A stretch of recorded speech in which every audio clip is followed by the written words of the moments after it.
So in this video series, we will be talking to professionals in the F&B industry who will be providing us with a background on their areas of expertise, as well as tips and tricks which could be useful for our restaurateurs. So of course, our first guest today is Tim Wekezer, the founder and CEO of Waitrr. Thank you so much for joining us today, Tim. So I'll just jump right in. So how about you tell us a bit more about your professional background and how it has shaped you into developing Waitrr?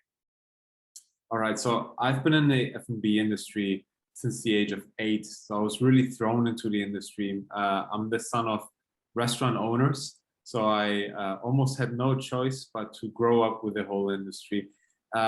Starting at this very young age, I was helping my parents serve the first tables when I was very young, but I really went through all the different departments. So I worked as a bartender, I did my chef's training, and then later in my early 20s, I was even managing some of their restaurants, so as a full-time restaurant manager. So really went through understanding all the different dynamics of the different departments and then how it all fits together. What are some of the biggest challenges that you have faced in the restaurant industry, and how have you managed to resolve them? So I haven't only worked for my parents' restaurants. I had the opportunity to live and work in different countries and work for F&B in 6 different countries. So what I have seen is that one of the top problems in these 6 countries where I worked was manpower.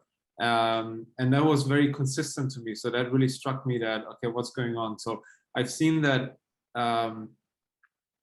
recruiting, hiring, and training, and then retaining staff is really one of the biggest headaches of the restaurants operators. And so I knew that by creating Waitrr, we want to help with the dining in side of the restaurants, because this is the most staff heavy side of it. So it's not takeaway or delivery. For the restaurant, it's always the table service, which is very, and the kitchen as well. But for me, I wouldn't recognize as, the technology helping the kitchen side of it so much. So we created Waitrr to help restaurant owners like my parents to ease the pain of the challenges that come with a lot of manpower. How has Waitrr grown and changed before, during, and after the pandemic, in your opinion? Yeah, so Waitrr was already growing double-digit month on month before COVID. And then the pandemic started to spread across the globe. And then that year, 2020, we grew 5x versus the previous year. So that was a very interesting time for us. I mean, we had a lot of restaurants from, and even before COVID, we were just live in Singapore. And then all of a sudden, because of the pandemic, a lot of restaurants were looking for contactless menus and contactless payments. And so, they started writing emails from different countries and say, hey, like we see what you do at Waitrr, like can we use it as well? And in the UK, for example, or in France or Australia. And we said, yeah, let's do it. And we became pretty much, thanks to COVID, a very international company. And then that just kept on growing since then. So it really pushed a lot of restaurant owners who used to be very non-tech savvy to actually embrace technology to overcome the pandemic. What kind of workplace culture have you set out to build with and for your employees at Waitrr? Yeah, so for us, it's really important to never forget like who we are building for, and that we're actually solving a very real problem for very real people. So I always like to remind the story of my parents, how they never learned or they never were educated to be restaurant operators. They basically, my dad's an electrical engineer, my mom is a pianist, and so they had nothing to do with restaurants, but they sort of fell into the industry. And that's a very typical profile, of restaurant owners around the world. It's basically, they have different trades, they have different jobs, and then, they are passionate about food, for example, or they know a few recipes and they say, let's open a restaurant. And that's a story that I keep hearing over and over and over. But that also means that because they're not educated in that space, they're being overwhelmed with a lot of administrative tasks, with a lot of manpower challenges. And so I always like to think about, okay, what we're building is to reduce the headaches for operators so that they can run their businesses more smoothly. And so I think that's one of the top things in our team that we like to think about when we're building new features and thinking, okay, how would this help restaurant operators, like, for example, my parents. What kind of business benefits can the restaurant industry expect from Waitrr? Like, how do you think customers have responded to ordering and paying with Waitrr, for example? Yeah, so at home, our home market in Singapore, customers were already embracing technology for many, many years. I love how Singapore is all about automation and being very efficient in different tasks. And so that was already the case before COVID, right? So COVID, of course, accelerated things more. But, the customer is already very open about saying, okay, this is a more efficient process to order. This eliminates the process of payment or bill splitting. That's awesome, right? That was already from the get-go.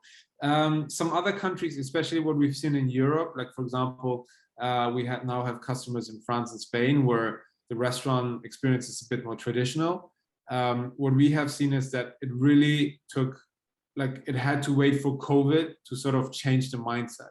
I remember speaking to a few European restaurant owners, and they were saying, like, no, this would never work. And even customers were like, oh, it's not a personalized way to order, and so on. And then came COVID, and all of a sudden they realized, hey, this is actually really great, both for the customers to order, but also for the restaurant owners, because it says, oh, we now have more time to speak to the customer because, the sort of transactional processes are eliminated. And so it really opened their eyes, and now it's definitely growing in Europe as well. How much time do you think Waitrr can actually save a typical F&B outlet staff members' time during peak hours? Yeah, so many of our restaurant partners have reported that they have seen time savings or efficiency gains of 40%.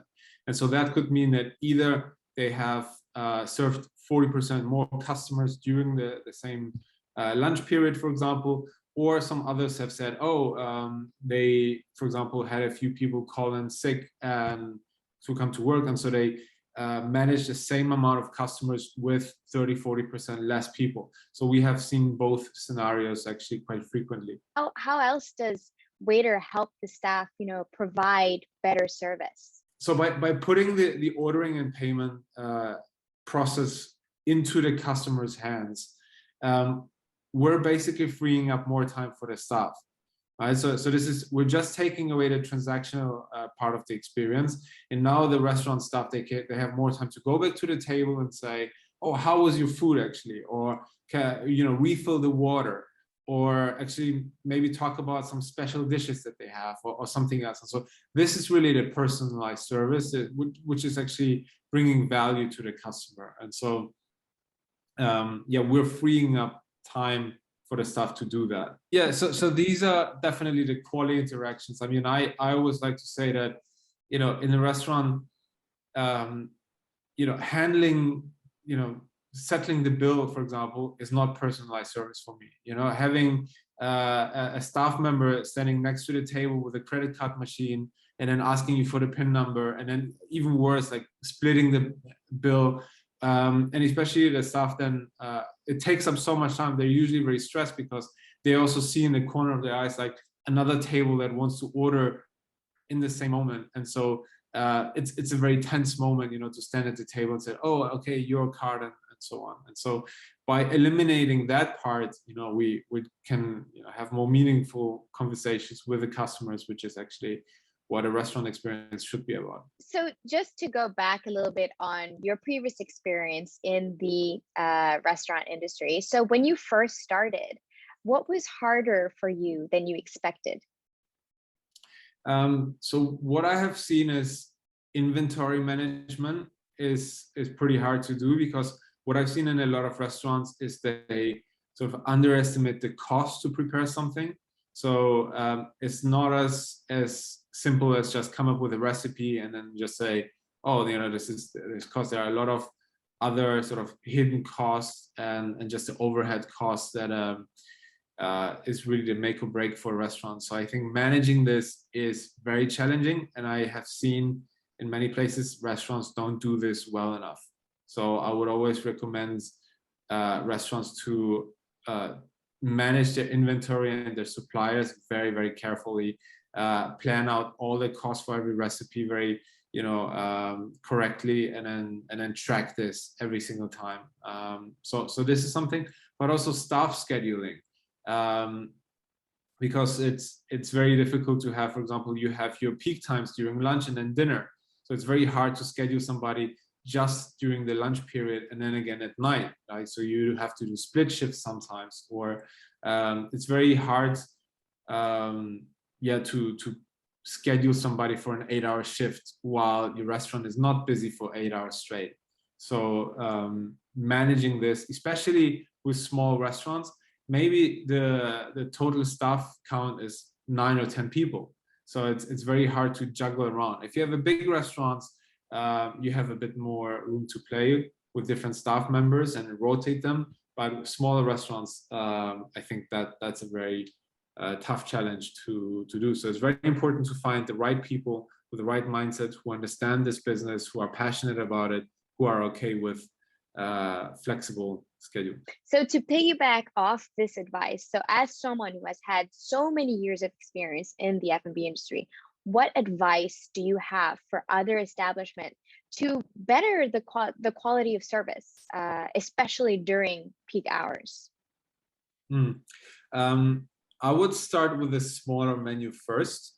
I have seen a lot of first-time restaurant operators. They are very ambitious and they have so many recipes that they want to share with the world, and that just creates a lot of challenges in terms of the staff knowing about this and recommending it to the guests, but also the kitchen preparing this. So definitely less is more, and then have a higher quality of these few dishes. So that will definitely be better. And then over time, once your operations work flawlessly, you can then increase. But first, I would start with a smaller menu, that's for sure.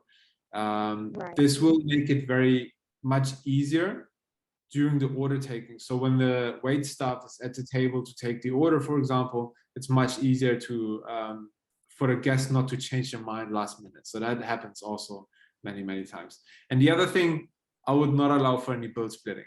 So this is something that a lot of restaurants, they also lose a lot of time for that. Obviously, using Waitrr eliminates the need for bill splitting. So I mean, I would also recommend to install mobile ordering from the start. So it's always, so basically what you're saying, it is quality over quantity in the very beginning and then slowly build up from there.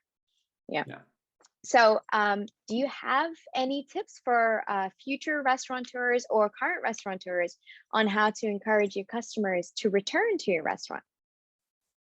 Yeah, so for me, it's always about the personal experience. And that's something that when I was very young and helping my parents, they really learning from how to be a good host and remembering, for example, a guest's favorite dishes or their favorite table, or